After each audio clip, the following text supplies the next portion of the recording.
নমস্কার, আপনি শুনছেন TV9 বাংলা ডিজিটালের পডকাস্ট কানে কানে। আর আমি তন্নিষ্ঠা বলছি। এই দেশে একটাও ট্রাফিক সিগন্যাল নেই। ভুটান সম্পর্কে এই 5 বিষয়ে জানেন কি? TV9 বাংলা ডিজিটালের পডকাস্ট কানে কানের আজকের এপিসোড 555 আপনার জন্য রইল সেই বিষয়ে বিশদ তথ্য। বাঙালির সস্তায় বিদেশ ভ্রমণ বলতে ভুটান, নেপাল, বাংলাদেশ।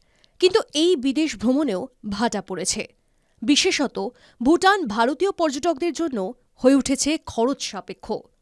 কোভিডকালে মুখ থুবড়ে পড়েছিল ভুটানের পর্যটন শিল্প। তাকেই চাঙ্গা করতে ভারত, বাংলাদেশ ও মলদ্বীপ থেকে যাওয়া পর্যটকদের জন্য ভুটান উন্নয়ন ফি চালু করে। এই ফির অধীনে ভুটান বেড়াতে গেলে আপনাকে মাথাপিছু প্রতিদিন 1200 টাকা ব্যয় করতে হবে।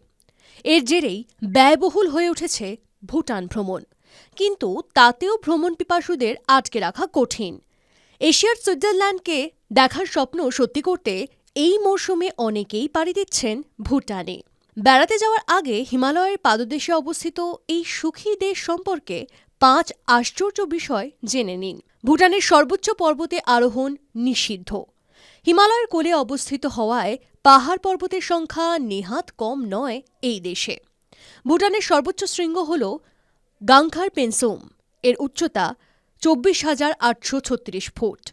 কিন্তু 1994 সাল থেকে ভুটান সরকারের তরফে 18,000 ফুটের পর পর্বত আরোহণ নিষিদ্ধ ঘোষণা করে দেওয়া হয়েছে। বিশ্বাস করা হয় যে পর্বতের ওই সব অংশ পবিত্র, তাই সেখানে মানবজাতির না যাওয়াই ভালো। নিজের স্ট্যাম্প বানাতে পারবেন। বিশ্বের সবচেয়ে জটিলভাবে ডিজাইন করা স্ট্যাম্প রয়েছে ভুটানে। বিভিন্ন রং ও আকারে স্ট্যাম্প পাওয়া যায়। এমনকি এদেশে রয়েছে 3D স্ট্যাম্প। বিশেষ দিন উপলক্ষে কিংবা রাজপরিবারের কোনো অনুষ্ঠান উপলক্ষে প্রায়শই নতুন স্ট্যাম্প প্রকাশিত হয়।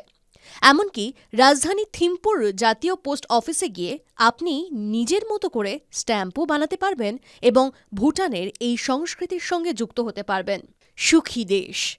এশিয়ার সবচেয়ে সুখী দেশ বলা হয় ভুটানকে। ভুটানের রাজা থেকে শুরু করে সাধারণ মানুষ বিশ্বাস করেন গ্রস ন্যাশনাল হ্যাপিনেসে। ভারত চীনের মাঝে থাকা এই ছোট্ট দেশ অর্থনীতি ও প্রযুক্তির দিক দিয়ে খুব একটা শক্তিশালী নয়। এমনকি সামরিক বাহিনীও শক্তিশালী নয়। কিন্তু এদেশের মানুষেরা আনন্দে ও সুখে থাকতে পছন্দ করেন। প্রাকৃতিক সৌন্দর্যের মাঝে এটা অন্যতম কারণ ভুটান বেড়াতে যাওয়ার। একটাও ট্রাফিক সিগন্যাল নেই। এমন দেশও রয়েছে বিশ্বে যেখানে নেই কোনো ট্রাফিক সিগন্যাল। এটাই আমাদের প্রতিবেশী দেশ ভুটান। ভুটানের রাজধানীতে মূলত ট্রাফিক পুলিশই যানবাহনের চলাচল নিয়ন্ত্রণ করে। তাছাড়া এখানে যানবাহনের সংখ্যাও কম, তাই দূষণের মাত্রা নেই বললেই চলে। প্রকৃতির কোলে মন প্রাণ ভরে অক্সিজেন নিতে আজই চলে আসুন ভুটানে। 70% অরণ্যে ঘেরা। হিমালয়ের কোলে অবস্থিত ছোট্ট দেশ ভুটান প্রাকৃতিক সৌন্দর্যে ভরপুর। বর্তমানে দেশের প্রায় 70% বেশি জায়গা সবুজে অরণ্যে ঘেরা। তাছাড়া এদেশের সাংবিধানিক আইন অনুযায়ী ভুটানের অন্তত 60% এলাকা গাছে ঢাকতেই হবে, তবেই রক্ষা পাবে এদেশের জীব বৈচিত্র্য। ভুটানে 5,500টিরও বেশি প্রকারের গাছ রয়েছে, যার মধ্যে 300টি ঔষধি গাছ।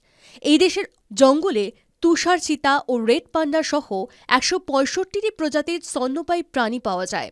এগুলোই ভুটানকে সব দেশের থেকে অনন্য করে তোলে।